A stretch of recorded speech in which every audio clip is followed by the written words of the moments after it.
Now, Storm Team Chief Meteorologist Jim Teske with Central New York's most accurate forecast. And here's another time-lapse loop from our Pompey camera late this afternoon as that line of thunderstorms move through. You can see the leading edge to that storm come through, the rain as well. Very active late afternoon. There's the rain shaft as it moved in. Had a lot of pictures as well.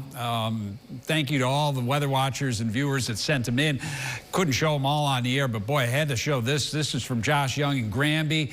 Not only does it get the shelf cloud, which of course Christy loves to see, but talk about perfect timing, that bolt of lightning off in the distance as well. The numbers here in Syracuse before the rain moved in. 69 the high, that's where we should be this time of year. 45 the low, pretty close to an average day here in Syracuse with the rain late this afternoon. Over half an inch of rain here in Syracuse. Most places picking up a third to a half an inch. And then you go north of Syracuse, you can see some higher totals.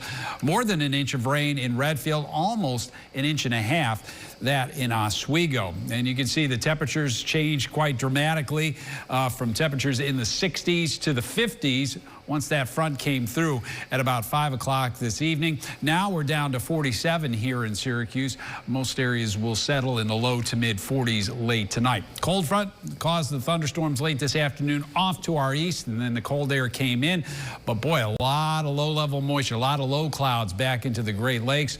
Not only do we have a low down at the ground, but in the upper levels of the atmosphere, and that's going to sit over us tomorrow, and that's why I don't think we're going to see much, if any, sunshine. So here's the timecast. The showers we showed you earlier east of Syracuse will remain there. You wake up tomorrow morning, there's going to be a good deal of clouds. Temperatures will be in the 40s, pretty seasonable for this time of year. By the time you get to noon, notice you still have the clouds, a few showers around, maybe a little bit of drizzle. Temperatures haven't warmed a whole lot. We may barely be in the 50s here in Syracuse. Still some 40s in the hills south of Syracuse, so it is going to be a much cooler day. And on and off showers into the afternoon. This is at 5 o'clock. We're in the low 50s here in Syracuse, and more of the same into the evening, with temperatures backing off slowly into the upper 40s here in Syracuse. Now, beyond that, there's more moisture over New England that's going to try to back over us, so I wouldn't be surprised if we see more in the way of showers tomorrow night.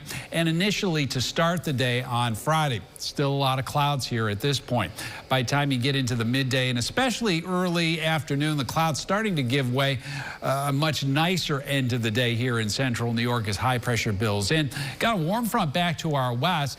That is going to usher in some warmer weather by the time you get to the weekend starting on Saturday. So after a very cool day tomorrow, it's onward and upward after that. 52 the high, 64 on Friday though, with that improving weather mid to late afternoon with increasing sunshine.